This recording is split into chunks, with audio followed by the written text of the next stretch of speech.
दोस्तों एक अच्छा स्टॉक पिक करने के लिए आपको क्या चाहिए? आपको चाहिए दोस्तों उस कंपनी का stock valuation, balance sheet analyse, cash flow statement या फिर प्रॉफिट एंड लॉस स्टेटमेंट। दोस्तों ये सारी चीजें सुनने में बड़ी कॉम्प्लिकेटेड और टेक्निकल सी लगती है। एंड दोस्तों आमतौर पे लोगों की ये धारणा होती है कि ये सारे काम प्रोफेशनल लोग ही कर सकते हैं, लाइक कोई सीए करेगा या फिर कोई एमबीए फाइनेंस या फिर सीएस, यही सब लोग इन काम को कर सकते हैं। लेकिन दोस्तों ये तो ठीक वैसी बात हुई जैसे मैं कहूं कि अगर आपको एक अच्छी गाड़ी चाहिए तो आपको ऑटोमोबाइल इंजीनियर होना जरूरी है, या फिर अगर आप अच्छा घर बनाना चाहते हो अपने लिए तो आपको एक सिविल इंजीनियर होना जरूरी है।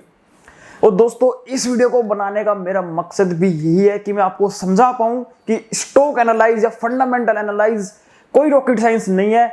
इवन दोस्तों आप अपनी डेली लाइफ में दिन से लेकर रात तक कई बार फंडामेंटल एनालाइज करते हो।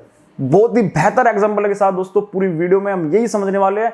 तो चलिए दोस्तों वीडियो को स्टार्ट करते हैं। दोस्तों एक एग्जांपल के साथ समझते हैं। मान लीजिए दोस्तों मैं आपको बोलूं कि आपको अपना एक फेवरेट क्रिकेटर चूज करना है, या फिर दोस्तों आपको मान लीजिए अपनी ड्रीम 11 टीम के लिए एक क्रिकेटर चूज करना। तो दोस्तों आप कैसे करोगे? सबसे पहले आप देखोगे कि उस खिलाड़ी का करंट परफॉर्मेंस, हाल फिलहाल का परफॉर्मेंस कैसा रहा है। ठीक वैसे ही दोस्तों आप कंपनी में देखोगे कि उसकी करंट परफॉर्मेंस मतलब उसका अभी का प्रॉफिट एंड लॉस स्टेटमेंट कैसी है।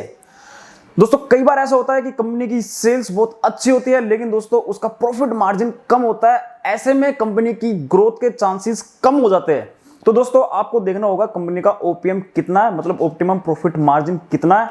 और इसके अलावा दोस्तों आपको यह भी देखना है कि वो प्रॉफिट कंसिस्टेंट है नहीं। जिस तरीके से दोस्तों आप किसी अनकंसिस्टेंट खिलाड़ी पे भरोसा नहीं कर सकते, जैसे दोस्तों आप किसी क्रिटिकल मैच के लिए शाहिद अफरीदी पे भरोसा कभी भी नहीं करोगे, ऐसे ही दोस्तों आप किसी अनकंसिस्टेंट प्रॉफिट देने वाली कंपनी पे भी भरोसा नहीं कर सकते। इसके बाद दोस्तों आप किसी खिलाड़ी को चुनने से पहले उसका पास्ट रिकॉर्ड भी देखते हो, मतलब उसका एवरेज क्या है, उसका स्ट्राइक रेट क्या है, टोटल रन कितने हैं, टोटल विकेट कितनी है। इसी तरीके से दोस्तों आप कंपनी का भी पास्ट रिकॉर्ड चेक करते हो उसकी बैलेंस शीट एनालाइज करके, मतलब दोस्तों उसकी एसेट्स कितनी है, कंपनी की लायबिलिटीज कितनी है, डेब्ट टू इक्विटी रेशियो क्या है, एनुअल टर्नओवर क्या है, सेल्स ग्रोथ कितनी है, ओपीएम कितना है। ये सब दोस्तों आप बैलेंस शीट एनालाइज करके देखते हो। और इसके लिए दोस्तों मनी कंट्रोल जैसी ऐप है जहां पे आप बहुत अच्छे से ये सारी चीजें देख सकते हो।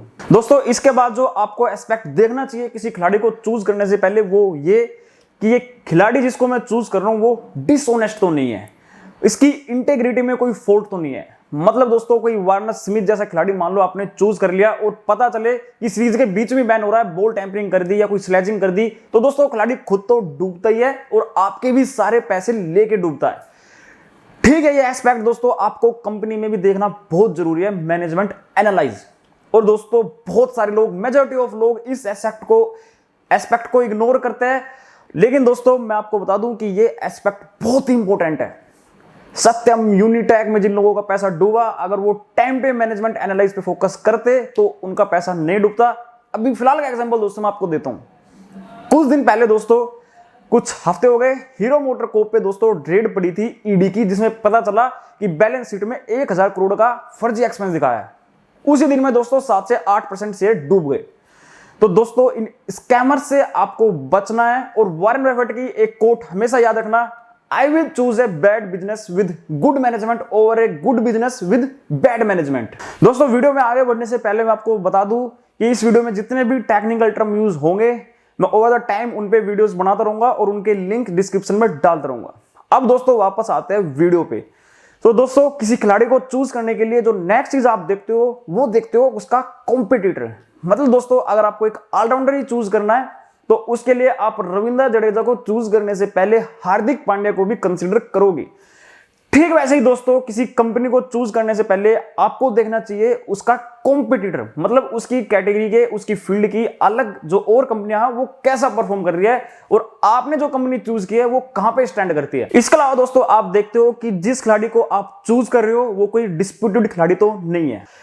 ऐसे ही दोस्तों आप कंपनी में देखते हो कि कंपनी पे कोई डिस्प्यूट तो नहीं है, मतलब कंपनी के ऊपर कोई लीगल केस तो नहीं है। बिकॉज दोस्तों अगर आपने ये एस्पेक्ट अगर इग्नोर कर दिया और मान लीजिए कि कल को कंपनी के अगेंस्ट ही कोई जजमेंट आ गया तो ऐसे में दोस्तों आपकी पूरी इन्वेस्टमेंट डूब सकती है।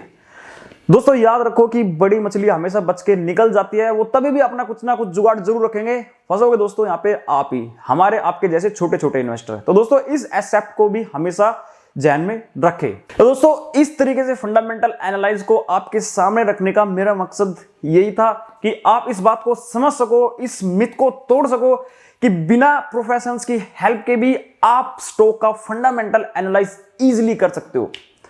तो दोस्तों इस तरीके की डिटेल वीडियो में आगे भी आपके लिए लाता रहूंगा, आपकी हेल्प आगे भी मैं करता रहूंगा। दोस्तों अगर इंफॉर्मेशन आपको अच्छी लगे तो बस चैनल को सब्सक्राइब करके बेल नोटिफिकेशन को ऑन कर दो, जिससे आपके पास टाइम टू टाइम नोटिफिकेशन पहुंचती रहे। तो चलिए दोस्तों मिलता हूं आपसे अगली वीडियो में, तब तक के लिए bye bye, take care and जय हिंद।